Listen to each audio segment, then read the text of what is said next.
Welcome to the Bold and Determined Podcast with your man Victor Pride. And right here on the Podcast for Winners, we're bringing you motivation and mindset for the killers and real dealers, the makers and the takers, the winners and the grinners, and goddamn, even the sinners too. Let's get started.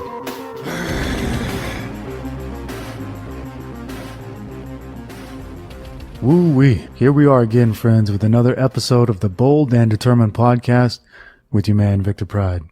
What do you say we just jump right into it today and get what we're after? Dan asks, what advice can you give on persuasion and how to sell? Are there any books that you recommend? Yes, there are a number of books that are great regarding persuasion and how to sell. A couple of those are Influence, The Psychology of Persuasion, How to Win Friends and Influence People, and Think and Grow Rich. Now, what we want to remember about sales, we want to remember two things about sales. Number one, people buy based on emotion. They don't buy based on facts or logic. This is where so many men fail in the area of sales and persuasion. They try to persuade people with logic and with facts and figures. These facts and figures are dry, dull, and boring, and they don't make people buy. The only reason people buy anything is because they have an emotional desire to buy it. So you want to create that emotional desire by lighting a fire under them. You want to paint a picture of how great life could be if they bought what you were selling. You want to light that fire of desire. You don't want to focus on facts and figures, because if you do, you will be a broke salesman. Now, when it comes to sales in person and not online, I want to give you the single best tip in the history of the world for getting sales. Now, of course, you want to look clean and presentable and pleasant when you go to make your sales call. You don't want to look disheveled. You don't want to have 5 o'clock shadow. You don't want to have bad breath. You don't want to have stinky armpits. You don't want to be dressed poorly. You want to be dressed well. You want to be driving a car that makes you look like you're doing well. People only want to buy something from somebody who's doing well. They don't want to buy something from somebody who's not doing well. So if you want to be a salesman, you must look like you're doing well. Whether you are or not is irrelevant, but you had better look like it and smell like it. Now, when it comes to the actual sale, there is one very important thing you must do to communicate with people. Now, you hear the importance of eye contact all the time. I'm going to give you one simple twist that will make your eye contact easy, because a lot of people have problem keeping eye contact. They think it's confrontational. They think it's weird. They think it's this or that. But the reality is that eye contact is the single biggest motivator.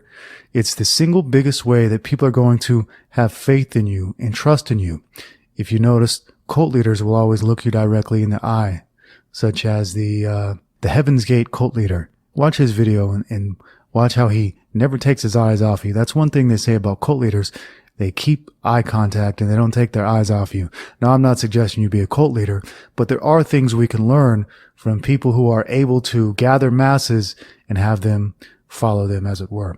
So the number one tip when making a sale in person or trying to persuade or influence somebody, it's not just eye contact. Here it is.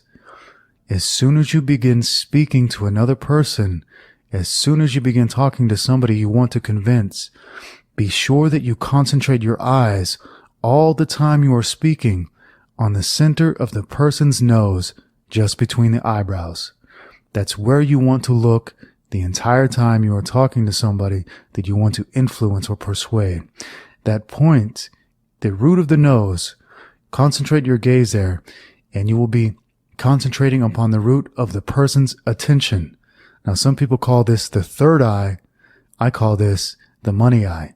This is where you want to look. Look directly between the eyes, at the root of the nose, between the eyes. That's where you concentrate your focus, so you don't have to go back and forth between left eye, right eye, left eye, right eye. Look directly in the middle.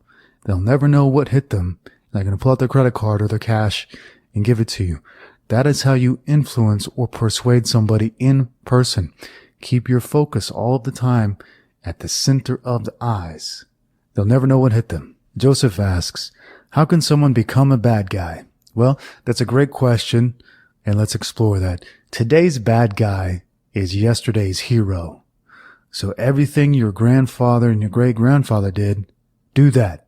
Today you will be a bad guy. You'll be called a racist, a sexist, a homophobe, a da-da-da-da-da-da-da. But 100 years ago, you would have just been normal. So if you want to be a bad guy today, don't fall in line with the political programming, the political correctness. Do what your grandfather would have done. Be a real man. And that's the essence of being a bad guy today. If you are a real man and not a feminized ladyboy like most of these so-called men today, that will make you a bad guy. So don't apologize. Don't act like a lady. Don't act politically incorrect. Don't be afraid of offending anybody. If you speak the truth, if you say it like it is, you're going to be a bad guy today. And it's as simple as that. If you are not politically correct, if you are not feminized, if you are not modern, you're going to be a bad guy. And that's how you become a bad guy. Revolt against the modern world and do everything great-grandpa would do. Eat the food he would eat, the bacon and the eggs and the meat. Don't eat the oatmeal and the asparagus, because that's what today's ladyboys do. Yesterday's men ate real food from a real farm. They acted like real men. They didn't invert their subconscious to thinking like a lady. Think like a man. Be a man. That's what's going to make you a bad guy in this feminized society. Michael asks, how can someone build an empire like Don Corleone from The Godfather? Also, how can you develop that kind of power, respect, and influence? Okay, those are two different questions right there. If we're talking about an empire like Don Corleone from The Godfather, you can't do it today. The mob doesn't exist today the way that it existed in the past. The mob has been decimated by the politicians, and we'll get to that a little bit later. However, like Don Corleone, you must do something. You must do something illegal that gives you a lot of gains. I believe they were running booze or they were running guns, whatever they were doing in The Godfather. Something illegal. When it's something illegal, that's when the windfall of cash will come in. On the other hand, you cannot forget this very specific point. You must buy political influence. You must own politicians. You have to have politicians in your payroll and in your pocket so that you get away with it. Anybody can do illegal activity. The art of the Godfather, the art of the mobster is getting away with it and not going to prison. The way that you do that, you buy political influence by bribing a politician. I'm not suggesting you do this. I'm saying this is how it works. This is how the game works. This is what politicians are for. So many fools think they want to vote for this politician or that politician because he really has your best interest at heart. The reality is politicians are for sale to the highest and best bidder. Politicians exist to keep people out of jail and to keep them making their ill-gotten gains. So that is one thing you can never ignore. If you want to be a true blue bad guy like Don Corleone, you have to buy political influence. It doesn't mean go into politics.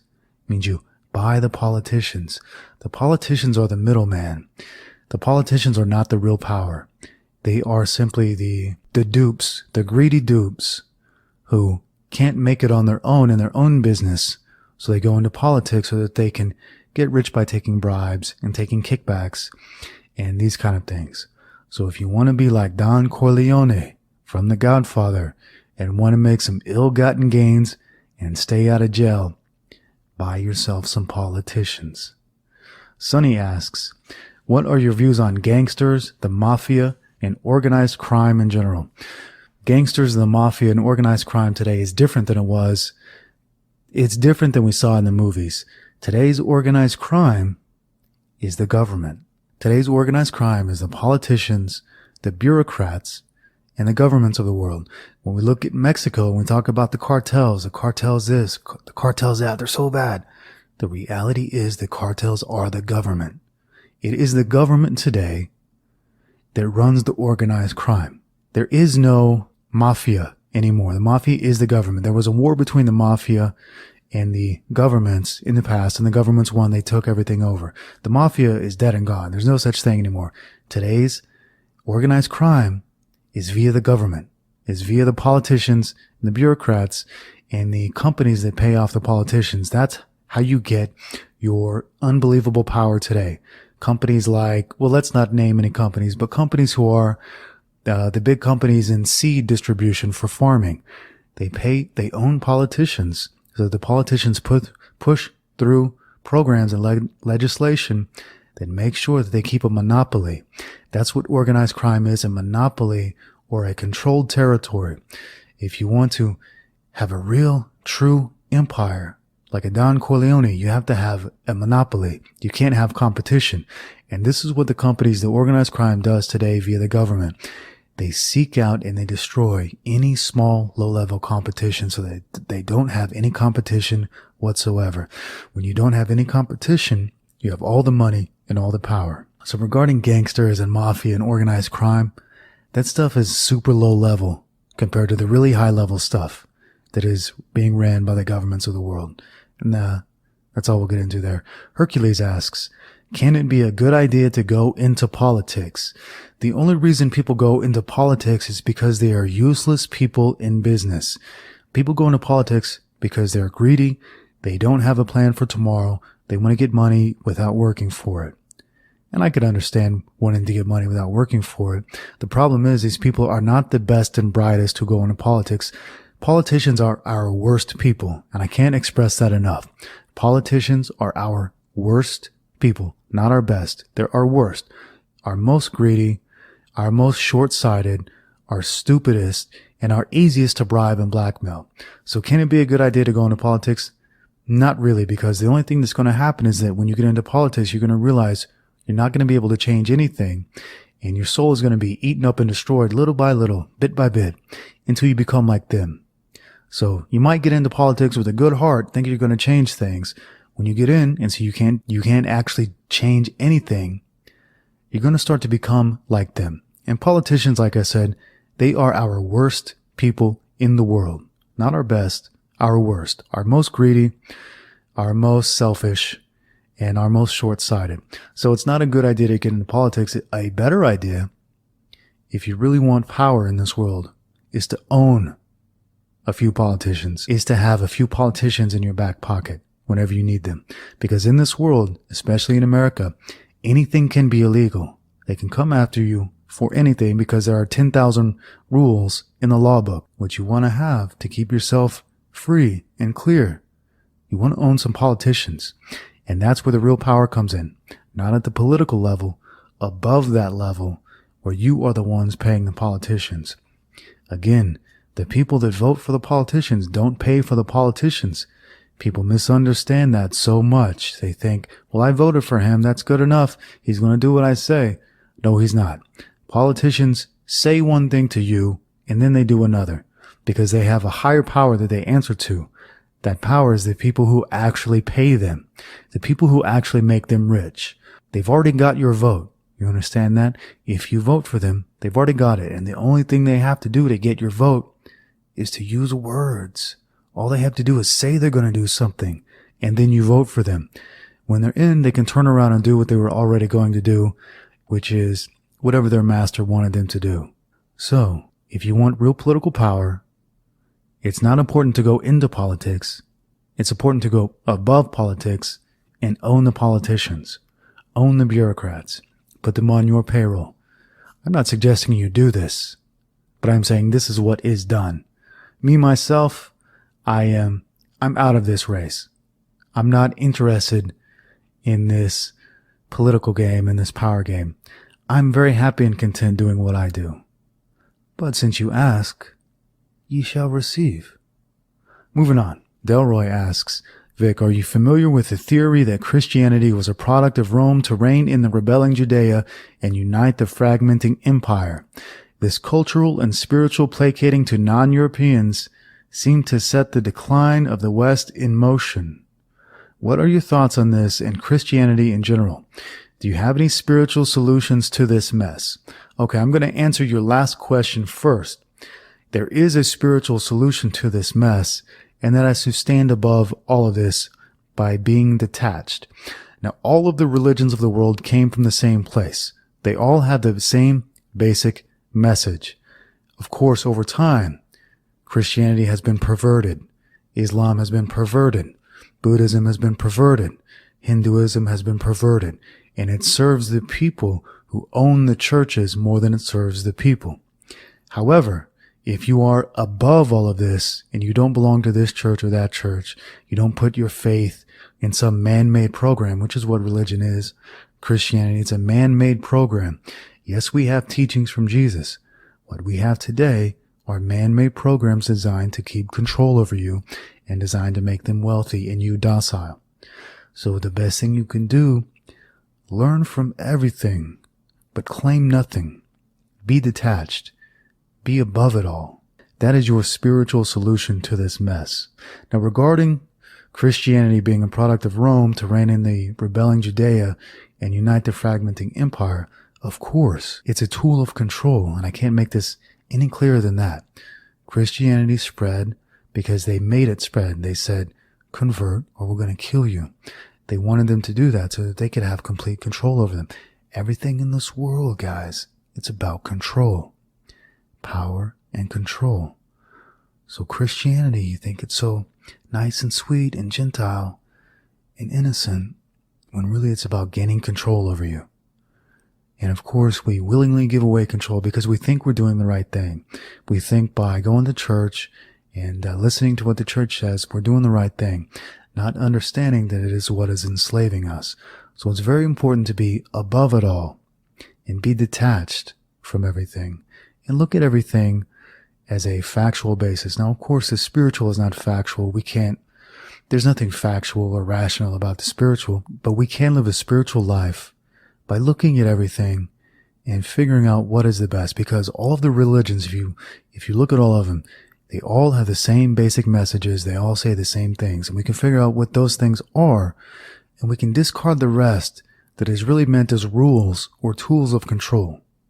So we can have the spiritual life without the burdens of the modern churches. Now, of course, all people have their own basic religion that is native to their culture and their land. Christianity is not native to Europeans. It's not native to South Americans. It's not native to Africans. It's not native to Asians. It's native to Middle Easterns. So that's fine for Middle Easterns. But when we take their religion and we say everybody must be of this religion that developed in the desert, what you do is you take away the spirituality of the people. You don't give them spirituality by taking away their natural religion. You take away their spirituality. And if you look at the Christian church today, if you look at Christians today, they are not spiritual people. They are not. So the best thing you can do is follow your natural religion or follow your natural inclination and do away with the rules and tools of control and look at the basic underlying messages and go from there. Nick Haggard asks, years ago, you taught me the power of always moving forward. Since then, I focused on taking one step at a time, figuring out the next step, and repeating. Through the process, the clarity of the vision in my mind sharpens. Can you talk a bit about how you've used the power of always moving forward and how that creates momentum in all areas of your life? Well, it's really very simple. When you stop moving, everything stops. When you think, I just need to take a break. I'm working too hard. I'm getting so much done. I just need to take a break. A funny thing happens. Everything stops. Everything good you had going for you, it just stops. When you stop, everything stops. When you keep going, you keep adding things to your life. You keep adding this business here and this relationship there and this piece of knowledge here, and you gain this piece of spiritual wisdom there. But when you stop, you do nothing. So stopping is the worst thing you can do. They always say you need to stop and reflect. That's not quite true. You need to keep going. You need to always keep going until you cannot go anymore. And that's when you can stop and reflect and have a break and let things slow down. But we don't normally want things to slow down, because when they slow down, everything slows down. And that's the worst thing that can happen. It's like a shark. A shark will die if it stops moving forward. Our souls will die if we stop moving forward. We have to always keep going, because standing still is like death. If you want to be a shark, you've got to always be moving forward. If you want to be a ghost a nothing, an apparition, a nobody. Look at the people who live in ghettos. Look at the people who live on Indian reservations. They're the people that go nowhere and do nothing. And what happens to them? Spiritual death, malaise, daily agony at the pain of life. And look at the people who are the most successful. What do we call them? Jet setters. It's the jet setters who are always moving forward and pushing for this, pushing for that, trying to get some new deal done, trying to get some new piece of real estate, trying to get some new business going, trying to get anything going because it's so important to always be doing something and moving forward. Joseph asks, Dear Vic, I'm 23 years old and homeless in Los Angeles by choice. I have no debt, no bills. I am fit and physically healthy by doing beach workouts. I work 2 restaurant jobs. I have access to reasonably healthy food at work for free, beef, bacon, chicken, and avocados. I have no car and can comfortably sleep on a bench near a park. I intend on starting an eBay dropshipping business from my laptop. If you were in my shoes with the tools I have, or lack thereof, how would you pivot from this situation into running a successful online business? Thanks for the podcast and the wisdom, Vic. Okay, if I were you, there are 2 things you must remember. Never, ever, ever drink alcohol. Ever. Do not ever take a sip of alcohol. Alcohol is the downfall of the homeless population because you're outside all day. You get bored and there's nothing to do. So you want to waste the hours by getting drunk. Don't ever do it. Never take any alcohol ever. Number 2, you said you're in Los Angeles. Never smoke weed. People will give you weed for free in Los Angeles if you're a bum there. If you're homeless there, they will hand you free weed. Do not touch it. It will rob you of any ability to go and build your business. It will rob you of any desire to go and build your business because you'll just sit on the beach all day and smoke reefer and do nothing. Pretty soon you're going to be a 50-year-old weed-head alcoholic bum doing nothing with your life. So those are your first 2 rules. Never touch alcohol. Never touch reefer. It goes without saying, don't take any harder drugs either. Now, what you want to do to build your business is find you a coffee shop where you can have free Wi-Fi. Go to this coffee shop when they open in the morning. You go to this coffee shop. You spend the entire day there working from your laptop, building your business. You don't go anywhere else because you don't have anywhere else to go. You don't do anything else besides work. When you have to work at your restaurant job, you go there. If you're not at your restaurant job, you are in the coffee shop working on your business from your laptop. Buy a little coffee if they make you buy something. Buy a little tea. Buy a little bottle of water, whatever. But work all day long, 16 hours a day from the coffee shop. If you don't drink alcohol, if you don't smoke reefer, if you spend 16 hours a day in the coffee shop, you're going to have a leg up on all of the competition in the rest of the world. Everybody else has an apartment they got to pay for, a house they have a mortgage on, a car they've got to pay for, girlfriend they got to deal with, family they got to deal with. You have none of that. You have no distractions.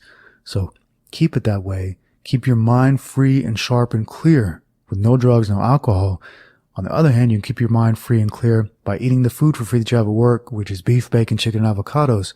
So you've got a great diet. You've got a free, clear mind. And then you've got 16 hours a day. You can work at the coffee shop to build your business. What you can accomplish in 6 months from right now would be unbelievable. Nobody would believe you were able to do what you can do in 6 months if you didn't do it.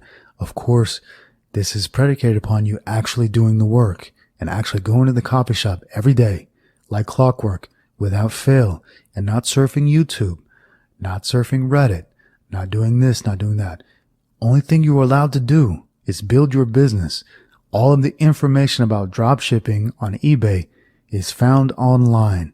You can find it, you will find it, and nobody will stop you. And that's what you do. Dennis asks, I've tried to quit masturbation several times, but each time I quit and start over again. Maybe I need more days without masturbation in order to have results. After how many days do you start having results? Okay, Dennis, the problem is you're not going to have results no matter how long you go. And it's for one very simple reason. You have to fix the broken mind to fix the problem.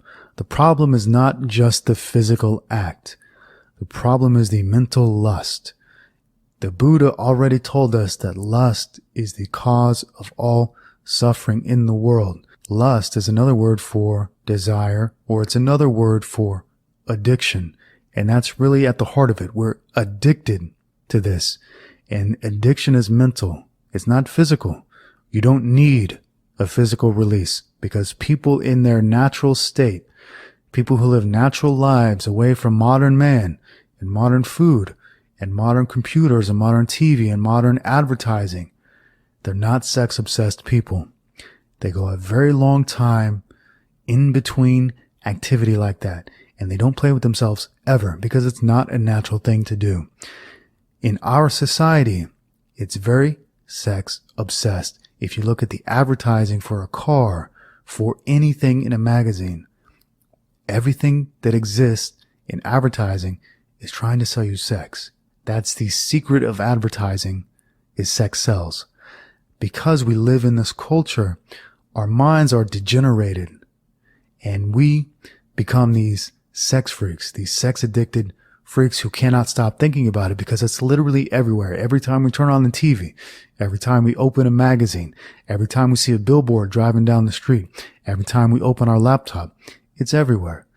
What we have to do to stop being degenerate is to fix the problem in the mind and realize that it is an addiction of the mind. It's not a real physical thing we need. If you look at animals in nature, they mate once a year during mating season, and then for the rest of the year, they're strong, fit, healthy, vibrant, alive, but they're not sex obsessed. They're not chasing it all the time. It's only people with our modern advertising that are chasing it all the time. So the best thing you can do, understand that it is a problem of the mind, a mental desire of the mind that can never be fulfilled. It's an addiction. Like all addictions, it can never truly be fulfilled. No matter how many times you jerk off into a rag, or no matter how many girls you have, it's never enough. It only becomes enough when you say, no more. I'm not going to be addicted to that anymore. Same when you want to quit cigarettes. One cigarette is never enough. You always want another cigarette and another cigarette. You're always thinking, I need this, I need this, I need this, I need this. Until one day you say to yourself, I don't need this. And then you just quit. And it's really as simple as that. It's not a physical problem. It's a mental problem. The physical, you will always fail at the physical if you don't address the mental. So that's what you need to do. Address the mental. The physical will sort itself out. Anonymous asks, is it normal to feel like an angry gorilla with 30 days of discipline? After 16 days, when I drive my Harley Davidson, I feel like the ragiest human in the world. I increase the speed, say bad words, and give the middle finger signals to every driver who makes a bad move in the street. I want to fight as well. Okay, what you're going through, yes, it's normal because you're going through withdrawals. Now, anybody who's following 30 days of discipline knows there are two big withdrawals you're going to go through. One is your food addiction. On 30 days of discipline, you get 2 meals a day, no snacks. That's it. You're going to go through carbohydrate withdrawal and snack food withdrawal during that time. And anytime you go through withdrawal, yes, you're going to feel angry. Number 2, you are not allowed to fap. There's no fapping allowed on 30 days of discipline. It is outlawed, period. So there, again, you're going to go through withdrawal. So you're going to have 2 weeks of torture and then 2 weeks of bliss. After you get through those first 2 weeks, and I found that it takes 2 weeks to get through those angry feelings and that depression, that sadness and whatever. And then you start feeling the light. You start seeing the light and you start feeling so much better about yourself. You start to feel happier, more content and calm. But you have to get through that withdrawal process first. If you don't get through that withdrawal, so many people fail in that first 7 to 10 days because they cannot get through the withdrawal period. If you get through that, you're going to see the light at the end of the tunnel, and it's going to be the best program you ever did. But if you don't power through, if you don't have the discipline to get through those first 7 to 10 to 14 days, you're always going to be going back to the same things. It's like the snake that eats its own tail. You're going to be doing the same things over and over again and getting nowhere. You have to force yourself to get through 2 weeks of torture so that you can have your 2 weeks of bliss. And actually, even though it's 30 days of discipline, after you actually complete 30 days of discipline, it turns into 365 days of discipline. It turns into a lifetime of discipline. Once you get through 2 weeks of torture, which almost nobody can do, you start to feel the bliss that life is like when you have discipline. Like Jocko says, discipline equals freedom. And if you never, ever allow yourself to get through these 2 weeks, you never have freedom because you always remain a slave to your vices. Get through 2 weeks of torture, have your 2 weeks of bliss. Octavio asks, what are some natural alternatives, be them elements or products, to taking care of your body? Hygiene, cooking, home maintenance, everything. You mentioned that we absorb what comes in touch with us, particularly through the skin. I absolutely agree, but I have a hard time identifying and getting access to safer and more adequate alternatives. Okay, the rule of thumb here is that if it was made in a factory, if it were impossible for you to make it yourself, then it's probably best if you avoid it.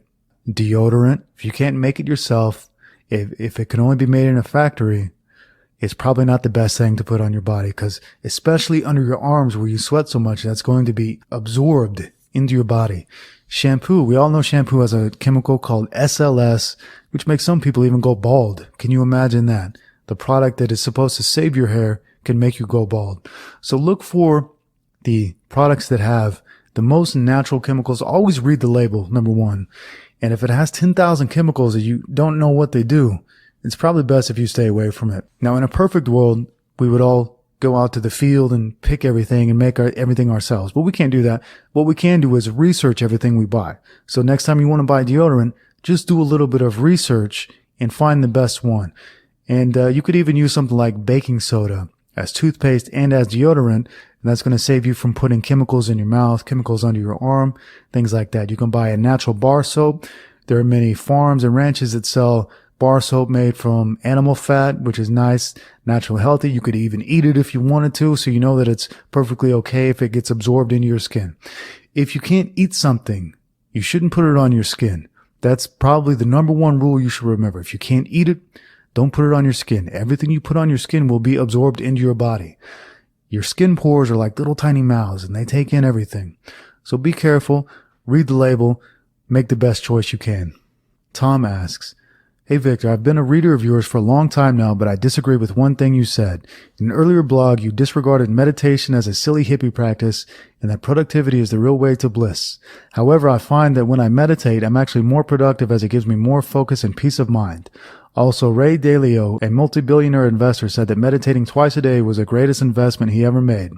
What are your thoughts on meditation? Still think it's futile? Meditation is futile the way that modern people teach meditation, because they teach you to meditate and do nothing. They teach you to sit there and calm your mind, man, and do nothing. You have to marry meditation with productivity.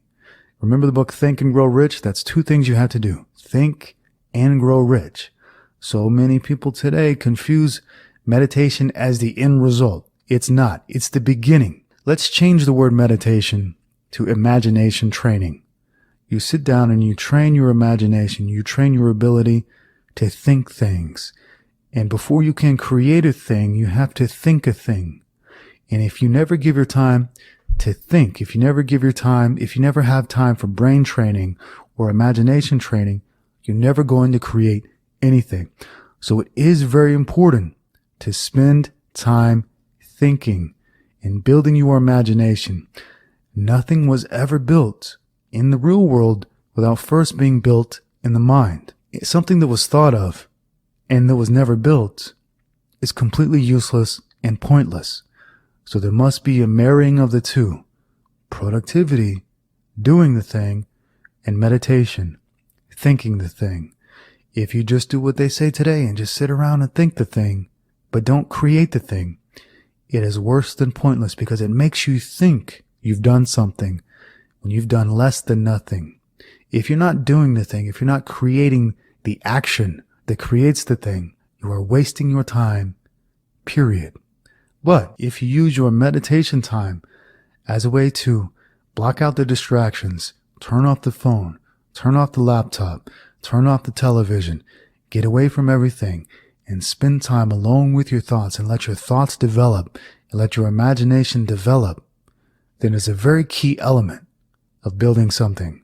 It's a very key element. We have to just look at the definition of meditation, because meditation could be many million different things. What I'm saying to you is sit down and use your imagination to create a thing and then build the thing. And in that case, meditation is very important. If you're going to sit down and have a smile on your face like most of these women do who are in yoga class and they're meditating, eyes closed with a smile on their face, that accomplishes nothing, except it makes you more egotistic, actually. Modern meditation does the opposite of what it claims to do. It makes you more egotistical. However, when you sit down to imagine the thing and then create the thing, that is one of the secrets of all the greats of the past, all the great poets, great composers, the great artists, the great musicians. All of them had the ability in their imagination to create a thing and then to create the thing. Ed asks, I don't like going out at night. I don't like alcohol. I don't like girls who like alcohol. I also don't like girls who enjoy using social media, but they're okay in a pump and dump scenario. How do I get girls if I live in America? I live in one of America's most degenerate multicultural cities. Well, I would answer your question with a question. Why would you want to? You said it yourself. You don't like going out at night. You don't like alcohol. You don't like girls who like alcohol. You don't like girls who use social media. Guess what? That's every girl in the continental United States. Every one of them. So what are you chasing these girls for if you don't like them? Are you a man of your word or are you lying to me? If you're saying you don't like them, but how can you get them? That's a little bit ridiculous, isn't it? If you don't like them, don't go after them. And that's what I do. I don't like them either. And I don't go after them. I have nothing to do with them. And you know what happened when I do this? I become so impossibly productive during these times that I'm in America because I'm not going after these females that I don't like. I become so productive that I can live for years on the income that I make in these productive periods. I call this monk mode, and it serves me very well. And I would question why you would ever spend your time chasing something you don't like when you could sacrifice those short-term flings, redirect that sexual energy into building something greater. What we don't understand today is the concept of sacrifice. When we hear about sacrifice in religious terms or the Bible, we think, okay, sacrifice a goat or a chicken to the sun god and then you'll get your wish. That's not what sacrifice is. You have to sacrifice doing something today to get something tomorrow. Specifically, you have to sacrifice something so that you can spend that time, that important time and energy, working to build something else, chasing something greater, rather than chase something degenerate. Redirect that energy, transmutate that energy into building something greater for yourself. Now imagine if you spend the next 2 years chasing these degenerate women and getting nothing from it, which is exactly what you will get. I've been there. I spent my entire 20s doing it. Guess what I got? Absolutely nothing. It never fulfills you. It wasn't until I walked away from that life, I sacrificed that life, I redirected the energy into greater goals, that I got what I was searching for. I found no bliss, no happiness in that life, chasing the pump and dumps. When I redirected all of that energy, I built the greatest business in the world for me. And you could do the same thing. It doesn't matter if you want to build a blog, a podcast, a business, a store, if you want to be a friggin' monk in Nepal, if you want to go climb a mountain. It doesn't matter what your goal is. It just matters that you have one and that you sacrifice to get it. Because the reality is you don't get something unless you sacrifice for it. But is it really a sacrifice if you get something so much greater than what you were giving up? Because what are you going to get if you go out to a bar and you drink alcohol and you get one of these girls who's on her phone all the time and then you get a pump and dump? Where does that get you? What does that get you? A few seconds of pleasure, hours that you spent trying to get it. And then what happens tomorrow? You're not fulfilled and you want the same thing because it becomes an addiction. It is better to give up the addiction and to chase a greater good. Now, this might be different if we lived in a different world where the women were still women and the men were still men. In our world, that's not the case. They're not worth chasing, but a greater good is worth chasing. And we can take that energy, this incredible energy we have that is called sexual energy, and has been turned around on us by advertising, pornography, and all this type of modern living. We can take that incredible, wonderful energy and use it to build something greater or to achieve something greater. Al asks, are you going to write more articles on dating? If not, can you recommend some good resources? Also, do you eat anything on the side when you eat your steaks? And do you cook your steaks in the pan or in a grill? Okay, regarding the first question, no, I'm not going to write any more articles about dating ever, unless it's to show you the light that dating is a waste of time because American women are not dateable. And that is true for most women in Western cultures. Gender equality has ensured that women no longer act like women. Gender equality is the renunciation by women, by woman, of her right to be a woman. So chasing these creatures is a waste of time because they're not dateable. There is no reward. There's no light at the end of that tunnel. So I will have nothing to do with that degenerate culture. And in this period where I'm in America, a real funny thing happened. My mental block vanished because I'm just like you. I wanted the pump and dump here, the pump and dump there. I thought I needed it. I thought I needed that release. But with this 30-day challenge, I said goodbye to all of that. And 2 weeks in, after 2 weeks of torture, 2 weeks in, I encountered bliss in a way that I've never felt it before. And it was by letting go of all of my addictions, including the pump and dumps. That was probably the last addiction that I was able to let go. And when I did, I can see the light. I can feel the light at the end of the tunnel. And it's really been so wonderful that I don't want to see anybody going down that road because dating doesn't give you anything in return. It's a time suck. It sucks your energy and your time, and it gives you nothing in return because it never satisfies you. Always want more until you say in your brain, no, I don't want any more of that. I'm going to use this energy to build something better. So that's that. Do I eat anything on the side when I eat my steaks? No. I eat steak. And if I eat steak, that's all I eat. I cook my steaks outside on the grill. That is one of the best things I've ever started doing. I cook outside and I eat outside every day. And another thing I started doing, which has been really great, is I started blessing my food before I eat it. This sounds crazy to us today, but all of our ancestors blessed their food before they ate it. They made sure they gave thanks and they blessed their food. And then when you eat blessed food, you get blessed energy in your body. So I've been returning more to a natural life, a pre-modern life where people didn't eat so often, they didn't eat so much, they ate their basic food, they cooked it outside, they blessed it, and then they sit down to eat it. I don't look at my computer, I don't look at the phone when I eat. I usually spend 1 hour eating out in the sunshine, and it's wonderful. Benjamin asks, Victor, how can I ensure women will check me out when I'm in public? Well, you can dress funky, man. That's what you can do. It's called peacocking. Because if you dress normal, let's assume you're not tall and good looking. If you dress normal, what is going to catch the eye of a female? Nothing. So you have to peacock. You have to wear something out of the ordinary that's going to catch her eye.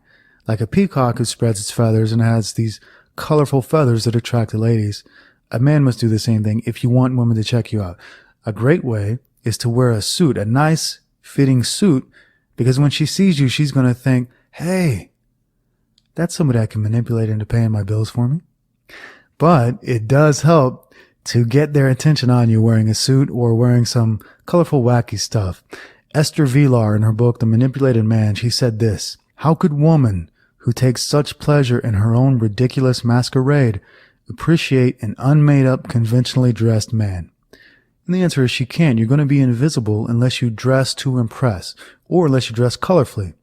So that's your number one tip. Get into style and wear stuff that is colorful and stands out and catches her eye. Even if it looks silly, it doesn't matter because it's going to catch her eye and she's going to think, hey, he's got confidence to wear something this crazy. He must have something going for him. On the other hand, if you dress well, it conveys a sense that you are doing well financially, and that's attractive to all women in the world. James asks, I want to somehow make money banging chicks but not make porno. I used to work on computers for decades, but I just don't like technology so much anymore. I'm really feeling lost right now. I don't know what I want to pursue because it feels like I'm just following other people's footsteps. Now, regarding your wish, it isn't going to happen, but the desire is going to eat you alive. You want this crazy desire. This thing is never going to happen. There's never been this job in the history of the world. You're never going to get it. But you have this block, this desire for something that can never happen in your mind. It can never be fulfilled, and it's going to eat you alive. You said you're feeling lost right now. Yes, you are. that what you want is something degenerate. All people in the world, if they heard that, they would be disgusted. They would feel repulsed because it's a repulsive thing to want to do. And what I mean by that is it's not natural. When we live a natural life, when we look at societies that live in the Amazon or live in New Guinea or live in Indonesia, this is not the way they live. They're not banging everything like bonobo monkeys. They get married and they stay with the same person for a number of years and they move on. And they actually plan when they have sex because they have sex with a purpose. That purpose is to create life, create children. And they actually have periods where they feed the mother the appropriate foods and feed the father the appropriate foods so they can bring healthy life into this world. We are completely lost and we're not following the laws of nature. We're just trying to have sex for pleasure. And we're doing everything we can to not let the natural result of that come about, which is a baby. If you're going to have sex, it should be to have a baby. Period. That's the natural law. All animals on earth follow this law. It's only man that doesn't follow this law. And what happens to us? We become deranged with this thought. Our minds become distorted and degenerate with this thought. How crazy is it that we use things like condoms and birth control and even abortion? We kill the babies. This is deranged. This search for endless pleasure is derangement. And it never ends well for anybody who goes down this path. It never does. The only thing that ends well is when you follow the laws of nature. Nature says when you are to consummate, it is to bring forth life. And if you do it just for pleasure, guess what happens? STDs, mental derangement, cancer of the cervix. All these different things come about because you did not listen to the laws of nature. Instead, you listen to the advertising of man. Number one thing you can do, never look at any advertising, never look at any television, never look at any magazine, never look at any website that shows you, that tries to sell you sex. It tries to show you pictures of girls naked. You got to cut all these things out of your life because it's making your mind deranged. And this is for all people, not just for this young man who asked this question. It's for all people. We're all deranged by these sexual thoughts, but it's not natural. We have to return to as natural a state as we possibly can. What did Jesus say? You must become like little children if you want to enter the kingdom of heaven. Thomas asks, Vic, in podcast 11, you made your stance on marriage clear as well as encourage people to have babies. What advice would you give to us men who want to have children? Do we breed with the one woman and raise the kids together, but without getting married? Impregnating multiple women could certainly result in our sons being raised by single moms, which would contribute to the degeneration of our society. Are you personally open to having children at some point in your life, and how would you sensibly go about it? You have to do what people have done since the dawn of time, that is get married and raise a family. No, you can't impregnate multiple single moms. That's the most absurd thing that you could possibly think. Children who are raised by single moms have the worst life you could imagine. They are so disadvantaged. If you go look at prisons, all of those people in prison were raised by single moms. So that's not the way to go. Children need a mother and a father, period. You have to be together, period. So you have to raise kids with the same woman, period. Now, regarding marriage is a government contract. That's not what I'm talking about. Getting married gives her all the power over you in the Western world, and that's no good. So it's better if you can be together without getting married. However, I understand that sometimes females don't like that. Sometimes they want the security of a marriage. You have to do what's best for you in the world. I've showed you that marriage is a tool, being a modern tool that is being used against men to steal their wealth. However, that leaves us between a rock and a hard place. We either take the chance of getting our wealth stolen, or we have the family. And if we don't have family, we don't have a future. There is no future if we don't have children. This is so very important to us to continue our line. If we don't have the children today, there's no future tomorrow. So it is important. It is also very important to pick and choose wisely. So many men get easily bamboozled by females, and these men lose everything. What you've got to do, read the article, How to Pick the Right Wife at boldanddetermined.com. Pick the best you can get and roll the dice and take your chances. Or, on the other hand, if you don't want to have children, then don't. But again, it's very important for us because children are the future, and the demographics of our countries are changing rapidly. And if we want a future, if we want to if we want to continue living through our descendants, it's important to have children. The law of nature says you have children. The law of nature doesn't say you spend your life alone or spend your life dating. So that's that. RH asks, will you try living without a smartphone for 30 days? If no, do you think it is feasible for someone who has an online business, a blog artist, or an internet shopper to ditch his smartphone and still be competitive in business? How should a modern entrepreneur deal with this double-edged sword called smartphone? Any suggestions? Number one, your question, will I try living without a smartphone for 30 days? Absolutely, I will. I will absolutely do that. And I might live without a smartphone for 365 days. I've actually dropped my phone so much the screen actually fell off. And I'm not joking with you. I taped it back on with duct tape. So that's how much I care about my phone. If it breaks for good, it's going to break for good, and I'm not going to buy a new one. Yeah, I'll go without a phone for 30 days. I actually don't even have phone service now, and I haven't had phone service in 6 months. So I only have a phone that works when I have a Wi-Fi connection. So it shouldn't be too difficult to go without a phone. And actually, I'm so disgusted by smartphones and this modern smartphone culture. I'm happy to give up a smartphone for 30 days. So I will do that, and I will talk to you about that. Regarding how can you still be competitive in business if you don't have a smartphone? The funny thing is that smartphones do not help business. They hurt business.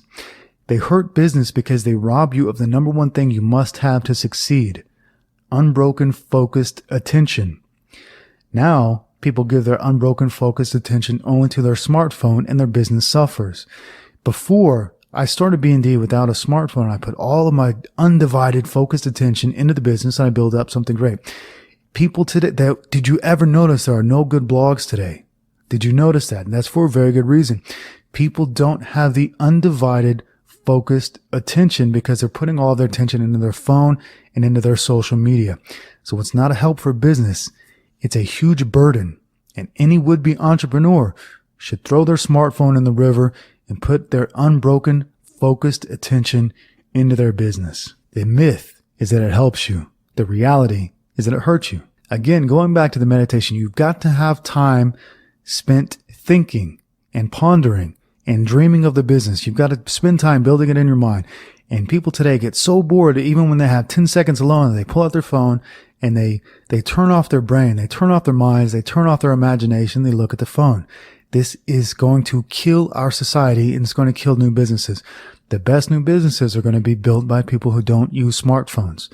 So I am eventually going to give up my smartphone permanently for good, and that's that. Miko asks, hey Vic, what is your opinion on the so-called new atheists like Richard Dawkins, Sam Harris, and Christopher Hitchens? It seems to me that one, they damage the Christian faith a lot more than the Muslim faith, and two, while being hypercritical of religious beliefs, they tend to uncritically accept the whole leftist ideology of feminism, immigration, and the anti-Trump hysteria. Well, I don't know that last part is true. Christopher Hitchens is dead, so I don't think he is on the anti-Trump bandwagon. And I don't think he was particularly pro-immigration. Christopher Hitchens is the one of these guys who I think is pretty intelligent. He wasn't full-blown SJW, yay immigration, yay feminism, no to Trump. But he's dead, so we can't really ask him. Richard Dawkins, I read his book, The God Delusion, I think it was called. Yeah, it was all right. I don't watch too much Richard Dawkins, so I don't know what his ideology is. It does seem like atheists are leftists, but I don't know that that's necessarily true. Regarding Sam Harris, I don't know who Sam Harris is, actually. I've heard the name 100 times, but I don't know anything else. So Christopher Hitchens is dead. I don't believe he was anti-Trump. I don't believe he was, I don't know what their views are, and that's that. Now, regarding them damaging the faith of the Christian faith more than the Muslim faith, well, of course, that's because they speak English. The English-speaking world is Christian, and the Arabic-speaking world is Muslim. So there's no possible way that English speakers are going to damage the faith of a Muslim who speaks a different language. Just like somebody who speaks Arabic is not going to damage the faith of the Christian religion because we can't understand what they're saying. So that's that. Joseph asks, how can I create a more demanding presence and project power? Number one, be fit and strong. Number two, have great posture. And I'll give you a few tips for great posture. Starting with your feet, your base. Have your feet in line with your knees, in line with your hips, and point your toes forward. Don't have your toes pointing outward like a clown or inward like a bird. Have them face forward. Shoulders. Have your shoulders out, stretched out. Have your chest up like an old-timey boxer. They've got great posture. Look at how they stand up perfectly straight. The chest is out, shoulders are wide, and then right on top of your face, you want to keep your chin up. So many people today have the look down posture from staring down at a computer or staring down at the smartphone, so they always look down. The best proper posture is to be looking forward with your head up. And the way that you always do that, and what do they always tell you when you're down? Keep your chin up. That's the best advice you can have for the upper bodies, to keep your chest up, chin up, and keep your back straight like a gorilla. That's going to be your best. So starting with your base, keep your feet straight. Don't bend your knees when you're standing. Keep your feet perfectly straight and almost flexed. Keep your back straight like a gorilla. Keep your chest up, shoulders out like a Marine. Keep your chin up. Dave asks, hey Vic, when you switched over to the carnivore diet, what was the adaptation period like and how long did it last? Did you experience any negative side effects at first? No. When I started the carnivore diet, I was already eating carnivore and I was just drinking milk, raw goat milk. That was the only other thing I was eating. So when I went full zero carb carnivore, I just dropped the milk and everything was fine. I experienced nothing. However, after 35 days, I did eat a cheat meal, which was pizza and ice cream. And oh my God, that started a cascade of cravings that were difficult to overcome. And on several more occasions, I ate more ice cream. And every single day after eating ice cream, I'd have intense cravings. So I understand very well what carbohydrate withdrawal is like. And you can expect about 2 weeks of torture before you get through. Now, for me personally, if I get through 3 days without if I have self-discipline for 3 days, I'm good to go after that. But it's the 3 days that are really, really difficult for me. And I would bet for most people who eat a standard diet that it's going to take 2 weeks of torture for you to really get through that. But once you get through, the cravings go away and you just feel fantastic every single day. You feel calm, cool, collected, and not hungry, and the cravings go away and your hands don't shake if you don't eat every 3 hours. So give yourself about 2 weeks to get through the withdrawal. Sebastian asks, when you went to China to teach English for 2 days a week, did you use an agency or how did you set this up? Well, here's what I did. I went to Craigslist China. I looked at people who were hiring for jobs. I emailed them. I said, hey, are you hiring? They said, yeah. I said, okay, let's do it. And they hired me. They sent over the paperwork for the visa. I went to Houston to get my Chinese visa, spent the night in Houston, came back. 2 weeks later, I was on an airplane to China, and that's that. And I got a wonderful job where I taught English only twice a week, and I had Monday through Friday off to do as I wish. And I understand that's not the way people normally do it, but that's the way I did. It was very easy. It was unbelievably easy, and everything happened within a matter of a week or two. And I just went on Craigslist, and that's that. Most people who teach English in China, they have to work a lot, like Monday through Friday. Me, I lucked out, boy. Just Saturday and Sunday. That was perfect for me at that time because it gave me all week to work out and plan the upcoming empire that you are now a part of. He also says, do you have any plans for a B&D meetup in Europe? I would like to meet you and fellow B&Ders in the area of Germany, Netherlands, and France. Any plans already? Well, I do plan to visit Europe in 2018. And if I do, I will let all the friendly friends know. If you are a European B&D podcast listener or a B&D reader, leave a comment and let me know where you are so I know where to visit. Joseph asks, have you got any younger family members that you give advice to? Also, have you recommended the carnivore diet to any of your family and what was their reaction? I've got an article coming out about this in the future. The article is entitled The Hidden Secret of Health and Wellness. And it's going to explain everything, but I'll give you a brief rundown right now. If you give people advice without them asking for it, they will be angry with you and they will not accept it. What must happen is you have to be the role model of health and success and let them see what you're doing. Let them come and ask you. So yes, many of my family members have asked me, and many of them are now on a keto diet. They're not doing full carnivore, but many of them are on the ketogenic diet, which is fairly similar to the carnivore diet, but they eat a few vegetables and they cheat here and there. But they're losing weight and feeling better, so that's what's important. However, when I do give them advice without them asking for it, they either ignore it or they get angry. So I don't give advice anymore. I just let them come to me. If they have questions, I answer them, but I do try my best to bite my tongue when I see them doing something silly. It really does seem that most people are happy in their misery. And it's only when they see somebody else who doesn't live that way, they think, wait a second, And then they start putting the pieces together, and little by little, they break out of their prison of ill health. But until they do, there's nothing you can do, because if you just tell them, it's like talking to a brick wall or like talking to a dog. It means nothing. Marco Skorik asks, hello, Vic. My question is, what are the drawbacks of using your own personal name as a domain name? I got a fitness and nutrition consulting business, and I sometimes work with people from different countries, and I therefore opted for my own name as a brand name. Business is going well, but I have second thoughts about the domain name since it might be too complicated to remember for some potential clients. What are your thoughts? You are right on both accounts. Using your name is fine, especially if the business is you. What better name than your name if the business is you? So it's a perfect name in that regard. On the other hand, your name could possibly be a little bit hard to remember, but actually I'm looking at it. It's Marco Skorik. Easy to read, easy to say. It's not like some crazy Polish name with a bunch of Z's in it or something like that. It's very easy. It's only 4 syllables.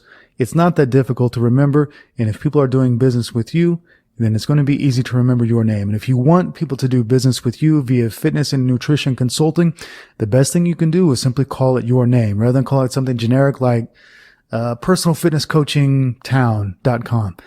That's going to be harder to remember than your own personal name because it is your name and nobody else's name that. It's going to be easier to remember over time. We have to remember over time. Nobody's going to see it once and remember, just like nobody's going to see Arnold Schwarzenegger's name one time and remember. But over time, it's going to become easier and easier and easier. So I think you did the right thing by using your name as the domain name. Scott asks, hey Vic, I typically experience brain fog after hitting the gym and exerting myself. It could also be described as a mild high. Some may call it the lifter's high. Did this go away when you ate all meats? I work out in the morning, so I want to be more alert during the days. I do not feel sharp in my mind after the gym. Okay, you've got two different things here. A runner's high is a little bit different than a brain fog. A brain fog is a depressed state, and a runner's high is a express state or an uplifting state. So regarding the brain fog after you train, you might be training too hard, but most likely it's diet related. You're probably eating the wrong things. As I used to, when I trained real hard and I was eating your typical bodybuilding meals, which was rice and fish and oatmeal and egg whites, I would become nearly useless after training. I would train so hard in the morning and then for hours afterward, I would get this brain fog and the malaise and the laziness in the body. So I know what you're talking about. I don't get that anymore. Number one, I don't work out as hard as I used to, and I don't claim to do so. I work out much easier. And that has given me great steady energy, great steady mental energy and mental clarity. Whereas before, when I would just give everything in the gym, I'd be useless when I got home.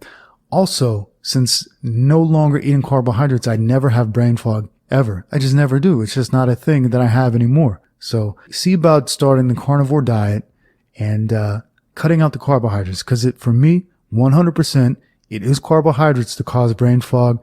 No question about it. Try leaving the carbs, doing your strong workouts, and seeing what happens. And if you're still getting the brain fog after your workout, give it about 3 weeks, no carbs, 0 carbs. Give it 3 weeks. If you're still getting that after your workouts, it means you're working out too hard. And it's just as simple as that. Alex asks, Victor, I have no drive to do anything. I fight myself every day to even get up and go to the gym. I'm wasting my time and my life doing absolutely nothing. I have goals, but I'm not doing anything to achieve them. I failed on day 4 of the November challenge, and I've been jacking off every day since and have 0 progress in any area. I'm extremely mad at myself for this, but I still lay and do nothing. I don't know what to do anymore to stop wasting away like a weed. I'm sure I could use a mentor right now to set me on the right track. Well, Alex, here's the best advice I could give to you. Stop being a fucking pussy, whiner, and go get after it. You say you have goals. I think you're a liar. I think you're lying to me and lying to yourself. I think your goal is to lay around and jack off and do nothing like a tumbleweed in the wind. If that isn't true, prove me wrong. But I think it is true. I think you have no goals. I think you're lying to me. Prove me wrong. Liam asks, hey, just a thought. Have you ever thought about purchasing a cattle ranch? Oh boy, have I ever. I spend a lot of time thinking about buying a cattle ranch. Now, I wouldn't want to buy one in America because it's so very difficult to make money running a cattle ranch in America. I talk to my rancher all the time about this business, and he's telling me that most ranchers only ranch because they don't want to pay money on their gas lease, their oil and gas lease. So they've got this land out in the middle of nowhere. They got an oil and gas lease on it, making money from it, but they don't want to pay taxes to the government, and I don't blame them. So they put cattle on it, they ranch it, and they recoup some of their tax money that way, because ranching is a real hard business to make money in. And it's such an important thing to do, but farmers and ranchers just don't make very much money. It's such a crazy thing. We all have to eat food. 90% of us would die without ranchers and farmers. We need them. They're the real heroes of the world, but they make almost no money and they live in debt. So what I think probably is happening is that the bankers want to own the agricultural land, so they put practices in place that make it hard for them to make money and make it easy for them to go into debt so that eventually they can claim that land for themselves. But that's neither here nor there. It is very difficult to make money from a cattle ranch. So I've thought about buying cattle ranches in other countries specifically so I can have my own source of meat. And that would be the number one for me, would be just having my own meat. And if I sold some meat here and there, recoup a few costs here or there, that's not a big issue for me. It's not a big deal. But I would love to have my own source of natural food. And I spend a lot of time thinking about this. I'm looking at where I can actually own land, where a foreigner can own property. And oh boy, yeah, I'm excited about that. But I would not want to do it in America, or at least not as I wouldn't want to do it as my business. I'd do it as my hobby, just for fun. If you're not doing it as your business, you're going to have to hire ranch hands to run some of that stuff for you, because that's labor intensive, boy. Labor intensive. So I would want to do it just to feed me and maybe a future family. Of course, you'd want to have a family if you want to feed yourself with cows. I mean, how many cows does one person need? So that's a future thing, but that is something that is very on my mind. I also would love to own goats and chickens. So you get your chicken eggs every morning and get your goat milk and all that kind of fun stuff. So that's what everybody should do, realistically. We've given away our natural way of living is to have a cow in the backyard, some chickens in the backyard, some hogs in the yard that we slaughter when we want to eat. That's what our ancestors did. Now we buy all our food from a supermarket in a can or in a box that was made in a factory. So we're getting sicker. At the same time, we're giving away control. Outside influences control all of our food. That leaves us very susceptible to many, many things, including famines and sickness and disease. We're giving away all of our control. It's so important that we step back in time and look at what our ancestors did. Our ancestors owned livestock. They would have died without livestock. We all need to think about what's really important in this world, and health has to top everybody's list. And the way that you achieve health in this world is by eating natural food. What could be more natural than going out to your backyard and getting your own food? Marco asks, "Hey Vic, the podcast has been life-changing just like the Full Color Godcast. I've got a question regarding meat purchasing. Is it still healthy to buy around 50 pounds of grass-fed beef from a local farmer, then stack up by freezing it? Or is it better that I buy fresh and eat it fresh?" No, freezing is fine, and even I do that. Number one, you're going to get a huge discount on your beef when you buy from a local farmer. But number two, think about this. If you had your own beef in your own backyard, let's say you own a ranch and it's time for you and your family to eat and you're going to slaughter a cow. Okay. So you slaughter a cow, you get all this 100 pounds of meat, 200, 300, 400 pounds of meat. All right. You fix yourself a dinner. What was that? 2-3 pounds of meat. Then you got 200 pounds left. So you're going to have to freeze it. It's only natural that we freeze our meat. So there's nothing wrong with freezing it. Freezing it is perfectly acceptable. You're going to get all of your meat. You're going to have meat in storage in case things should happen. You never know what happens in many countries around the world. In many times around the world, people have starved to death because they did not have any food. So it's always very important to have a stock of food, especially fresh food, which is beef. So it's very good, saves you money, gives you your beef, gives you your vitamins, and gives you a plan in case things happen. Zach asks, "What do you think about a career in the police or some sort of government department regarding law enforcement or intelligence agency in the West?" Well, the thing about going into the police force is that you're bright-eyed and you think you're going to fight crime, you're going to do all these wonderful things.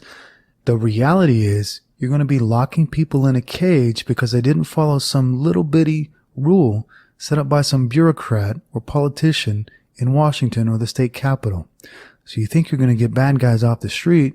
The reality is you're going to lock people up. You're going to put handcuffs on people, treat them like animals, and lock them in a cage because they didn't have the right driver's license or the right insurance, or they couldn't afford their child support. So what the police start off wanting to do is not what they actually do. What they do is they fulfill the orders of the worst people in the population. Those worst people are the politicians. Those are the worst people. The coppers, all cops hate politicians, but what they do is they follow the orders of the politicians and they lock people in cages. Now, of course, many people they lock up in cages deserve it, murderers and things like that. But most people do not. And the United States has the highest prison population in the history of the world because the police are locking up people in cages. Most of them don't deserve it. So what happens to police when they get older? They have very bad karma for doing these things to people, for taking away the humanity of people. They have very bad karma. And most police officers later in life come to regret this very much, and they find solace at the end of a bottle. Most police officers don't really make it into elderly age. They don't make it into old age. They usually drink themselves to death over what they've done. So it's very bad karma. If you want some sort of government department job like that, be a firefighter or be an EMT. Those two jobs are actually heroic. The police are not heroes, but a fireman is a hero. He saves people's property when it's on fire. A policeman locks up somebody in a cage, but a fireman, that's something you can be proud of. That's something you're not going to have bad karma over. And you actually get a lot of free time as a fireman. You work 2 days on, 3 days off, something like that. So you get a lot of free time. You even get a lot of free time at the firehouse so you could work out, work your business on a computer, do other things. So you could be a fireman or EMT. Much better than being a policeman. Dom asks, what's up, Victor? I'm 20 years old. I live with my family in Romania. Poor country, salary about $500 to $600 per month. I don't want to live with my family anymore, and I don't want to work for this joke amount of money. I just quit my job and I've got $1,200 saved up. Should I just pack my shit and fly out to the UK and figure things out on my way? Is that stupid? I don't want to go broke and have to return home like a failure. Everyone tells me that's what will happen. Am I just lacking balls, or is it really reckless to go without a clear plan? You should just go. It's really as simple as that. If you're making $500, $600 a month in Romania and it's not enough money, it's not giving you the life that you want or you need, it's not really helping your family that much, just go. What's the worst that could happen? Lose your money? Okay, so you go back and you save up money again, you try again. You keep trying. If you fail 9 times, you keep trying 10 times. And it's really just as simple as that. And if you're used to living on such a small amount of money, you're going to have a leg up on the competition in the UK because they all make more money and they're used to spending more money. You certainly know how to save money and not spend money and live cheap. So in that time, you go there, live cheap. Maybe you get a room with 5 or 6 other people, find yourself a job, save all of that money, and then you're going to be better off than other people. What the best thing you could do, go there, work real hard, spend no money, live as cheap as you can, go back home, buy your own place, live there. That's going to be the best thing you can do. Stan asks, is $7,000 enough saved for a 19-year-old to leave home and go my own way? I've been working self-employed, saving money for the past year and have no debts and minimal possessions. Thing is, I don't know where to start or where to go. Well, $7,000 is enough. But what's the point if you don't know where to start or where to go? If there's nowhere you want to go, why are you leaving? If you're making money and you're saving money and you have nowhere you want to go, just stay and do what you're doing and keep saving money, because eventually you will have something you want to do or somewhere you want to go and you'll want money to do it, and you'll be glad that you stayed and made your money. So if you don't have anywhere to go or anything to do, keep doing what you're doing because that's perfect. Bill asks, do you ever watch movies from time to time? What are your favorite movies of all time that you recommend that every man must see? There is no movie in the history of the world that every man must see. We put too much stock and too much faith in movies. We think movies are reality. They're just an escape from reality. Their entertainment is all they are. I don't watch movies that much. I used to. I want to say probably the last movie I watched was The Matrix, which is about 1.5 years ago. The only reason I watch is people won't shut the hell up about the red pill this, red pill that. So I wanted to watch that movie again and see what people were yapping about. And it's just a movie. It's just a movie. It's not reality. It's just a movie. Another movie I watched during that same time was Eyes Wide Shut. That's another movie people won't shut up about. They think it gives such a glimpse into the mind of the Illuminati. I watched it and it's not that interesting. It wasn't that interesting. So I tend to watch, when I do watch movies for fun, I tend to watch the same ones over and over again, like Predator, Rocky, The Godfather, Die Hard, all the classics, First Blood. So I watch basically the same movies over and over again. I'd be fine if I watched the same few movies for the rest of my life. Movies have become so utterly, impossibly terrible that I couldn't care less about watching any new movies. Though, I just remembered, there was one movie I watched before I moved to China, right when I was starting B&D, that I really, really liked. It was a Vin Diesel movie called Babylon AD. So that, for me, was a real fun movie that I really liked. That was probably the last movie that I saw that I really liked. Anthony asks, I've been struggling with this nofap thing all month and have been awkward and shy because of this. I've also been taking a lot of zinc because low zinc increases shyness. Do you still recommend taking 150 milligrams of zinc daily? Well, you said low zinc increases shyness, and you're taking zinc and you're shy, so it doesn't seem to be working. So I wouldn't worry about it too much. Henri asks, VP, what do you do when the sexual urges come while on nofap? The urge to fap. How do you stop it and not give in? That's a great question. That's a very good question. That's at the heart of the nofap movement. And a funny thing happened to me this month is that the urges just stopped. They just completely stopped. I was able to completely, not just overcome them, but get rid of them in the first place. Now, it's like an alcoholic who, at first, he still has urges to drink, but he's got to fight through the urges, and he slips up here, he slips up there. But eventually, he'll get to a spot where he doesn't have the urge to drink alcohol anymore. He'll look at alcohol and think, that's not something I want. That's not something that causes good things for me. That's something that causes a cascade of negative things for me. So I was able to reach the point where I don't get urges anymore. And this is something that's very new for me because I've always had the urge. I've always been very attracted to ladies, of course. But only during this month of NoFap November did this finally go away. It finally clicked with me what the monks experienced, what the Buddha experienced when he said that desire is the root cause of all suffering. And I've somehow was able to get rid of this desire. And it seems like it's just by looking back and thinking, well, what good did that ever do me? Did it ever do me any good? No, it didn't. It never helped me. It never got me from A to B. It got me in this loop of wanting this little drug, this little momentary feelings of pleasure in this chase, but it never provided anything real. It never provided any satisfaction or bliss. And when I was able to get rid of this desire, I feel bliss. And that's the best word I can use is bliss. It's been really an incredible, wonderful feeling that I've never experienced before in my life and that I'm real happy for. So what you can do about the urges when they come is that realize where the urges come from. It's programmed into you from our society, our advertising, our television, our computers. It's not natural to you. People in nature are not highly sexualized. They're not living with these urges all day. They're just calm, natural people. When they want to have babies, they prepare accordingly. Otherwise, they're just happy and in bliss all day long. And that's the way I am now because I simply understood what the Buddha was talking about. That desire is the root cause of all suffering because the desire causes the cascade of cravings to this addiction.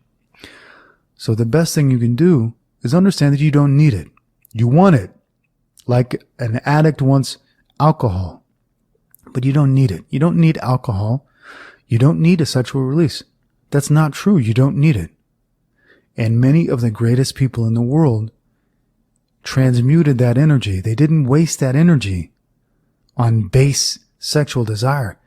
They used that energy to build something more. And that's the most powerful energy in the world. That is your creative energy. You can use that energy and waste it, or you can use it to build something creative, like all of the creative geniuses did through the dawn of time. So I just follow in the footsteps of the greats who came before me. I do what they did. I transmute that energy into something better. I don't waste it on base desires. Joel asks, I have a few questions. Number 1, what program did you use to teach English in China, and what were the costs? Well, I didn't have any program. I never had any teaching experience. So usually what I did, I would show them American movies with Chinese subtitles and call it a day. So I was the worst English teacher in the world. At the end of the year, nobody I taught English could speak English. So I don't recommend that you follow my footsteps, but that's what I did. Now, what I noticed when I was teaching English is that our textbooks from our school are the worst things in the world, because I would use this textbook, they would have exercises and things like this, and these textbooks would teach them, and I'm not joking, these textbooks would teach them white men are the cause of all problems in the world, men oppress women. That's it. They would teach them white men are the problem in the world. I'm not joking. These textbooks taught them to hate white people. So when our children are in school, what they're learning, if they're white, they're learning to hate themselves. If they're female, they're learning to hate men. If they're men, they're learning to hate themselves. They're learning to be ashamed of themselves and their ancestry. Textbooks are the worst thing in the world. They're the most insidious thing in the world, even worse than the television, even worse than the internet, even worse than the magazines and the advertising. Your children's textbooks are teaching them the opposite of reality. They're teaching them to hate themselves and to be more degenerate and to let their culture die, because they're teaching them to want their own culture to die. So if you have children, I implore you, they should be homeschooled, because these textbooks, get a hold of your kid's textbook and read it. You'll see that I'm not joking. This is what I learned in China when I got these textbooks. These are the worst things in the world. Our schools are propaganda facilities that are helping along the destruction of our once great nations. 2, how much do you trust Thai orthodontists? I'd like to get braces. Are these services cheap compared to the U.S.? Well, I trust them as far as I could throw them. Are they cheap compared to the U.S.? Yes, they are. I'm not sure that they're any worse or any better than the U.S., but since they are so much cheaper, I would go get work done in Thailand over the U.S. I wouldn't want to pay the extravagant cost of getting braces in the U.S., but you are taking your chances in Thailand. Now, they do have great medical facilities and dental facilities. People come from all over the world to go to Thailand for medical tourism, to get boob jobs and nose jobs and braces and all these kind of things. So these doctors are well trained, but they're Thai. So you can't trust Thai people, but I'm not saying you can't get work done there either. So do I trust them? No. Do I recommend you go there and get work done? Yeah. I've gotten work done myself. I've gotten good work and bad work. Look up reviews. Find somebody who is worthwhile, somebody who has good service, who speaks English well, and roll the dice and take your chances. Number 3, he says, do you think Craigslist is a good place to find cheap apartments for rent in Thailand and Vietnam? Yeah, Craigslist works just fine. I found many apartments for rent on Craigslist. Body Mind Rev asks, why don't you use social media for B&D at all? Is social media unnecessary for blog traffic? If then, where do you get most of your traffic? Social media is completely unnecessary for blog traffic. Again, it's like smartphones. They tell you that it's important, but the reality is far different. It's not important. In fact, it takes away focus and business from your actual blog. Now, if you are a blogger, you must put all of your focus on the blog. What happens is people get on social media, they get addicted to the immediate dopamine from likes and retweets, and then they start putting their focus in social media and their blogs suffer. So literally every person who's on social media is a shit artist. Everybody who is constantly on social media does shit art. Their art is a piece of shit because their focus is on their Twitter or their social media page. And they might have a good social media page, but I guarantee you they don't do good art. Nobody does good art when they're obsessed with social media. So this is why I gave away all social media forever. I use zero social media. I built B&D with no social media whatsoever, and it was the best thing I could do. Again, they tell you it's such a wonderful thing. You need traffic. Well, guess what? How are you going to get followers for your social media if you don't do good work in the first place? You're not going to. The only way you're going to get followers is if you did good work in the first place. And if you did good work in the first place, they already found your work. They don't need your social media to find your work. It's a joke. It's a delusion. Social media doesn't get you eyes on your work. Good work gets you eyes on your work. Social media gives you immediate dopamine hits from likes and retweets. So you become addicted to that. They get you addicted to it and you forget about what got you there in the first place, doing your real work. I do the real work. I do the great work. I spend zero time on social media, and even spending the time on social media that I did was a waste of time. It was one of the worst things I could do. And the year that I was on social media was the worst year of work. When I'm not on social media, the work gets better and better and better. And traffic gets better and better and better. Because even if I'm not on social media, the people who are reading the work are, and they're happy to put it on Facebook or Twitter or whatever. But none of that makes any difference because everybody who is meant to find the work will find it. People who are meant to find the work will find it, whether it's through Google search or a Twitter link or anything. The people who are meant to find it will find it, and nothing you do will change that. I let fate do the work. Fate does her job, I do mine. My job is to create the great work. It's fate's job to let you find it. Richard X asks, "Hey Vic, I read from one of your earlier posts that you had a chance to visit beautiful Colorado. I'm wondering if you got a chance to visit the city. If so, I would really appreciate hearing your thoughts were on Denver. It's hard for me to draw comparisons because I have never been anywhere else, but things have definitely gotten more degenerate. I'm 23 and I've lived here my whole life. Things used to be clean and somewhat normal when I was growing up. But after we legalized marijuana, the entire atmosphere of the city changed. Yes, I did visit Denver and I noticed that there was a weird atmosphere, almost like a dark cloud in the city. Now, Denver itself seems to be a very industrial city. Saw a lot of factories and things like this. But even more than that, the people were just, golly, a little bit like The Walking Dead. And that's the best way I can describe it. Is they're shuffling around like The Walking Dead. And a lot of people there, paradoxically, were very, it's like they had no idea what reality is. They were very snippy. Maybe I could say that because I went to a Renaissance fair and I got in line to get a drink, and I got in line and some male, not a man, but some male said to me, "Nice, very nice." And I couldn't figure out what he was talking about. It's like, what's nice, guy? And then he said, "You cut in line." And I thought, well, no, seems like there's two lines here. So I went to the next line. But speaking to somebody like that, just saying nice, real nice. Fella, if we're in Asia, you wouldn't be speaking like that. In other parts of the world, you wouldn't be speaking like that because you get your ass kicked. And people there, they're so wildly out of touch with reality. They speak to people in a manner that if I didn't want to go to jail, it wouldn't turn out too well. So those are my thoughts on Denver. I also went to Trinidad, Colorado, and oh boy, that's someplace I never want to go back to.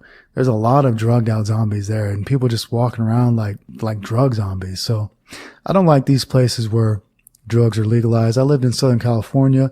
Everybody was high there all the time, lots of zombies. So I don't want to live anywhere where people smoke and reefer all the time. It turns into an unpleasant atmosphere. Fegaline asks, "Hi Victor, what sorts of diet did you try before the carnivore diet and what were the effects you had from them?" This could be probably a 10-part podcast series. I've tried basically every diet you can think of. The diet I probably went to most is your standard bodybuilding diet, which is low fat, high protein, high carb. And that's one of the worst diets you could ever have. The worst diet you could ever have is a vegan or a vegetarian, but one of the worst is a low fat, high carb diet. That's the worst diet in the world. We've fallen for it hook, line, and sinker. It's the worst. And one of these days I'll break it down into more detail. But the high amount of carbs with low fat does such damage to your body and to your mind that it's no wonder that most bodybuilders are cuckoo. They're wacky in the head after a certain number of years following this diet. It's not a diet for health. It's the opposite of a healthy diet. Anything high carb and low fat, just really, really bad for you. And there's going to be a lot more articles at B&D in the future going over diet because, like I said, there's so much to say about these diets that it's going to take a lot to say it. Orestes asks, "My friend got IBS, irritable bowel syndrome, very painful and nasty to him.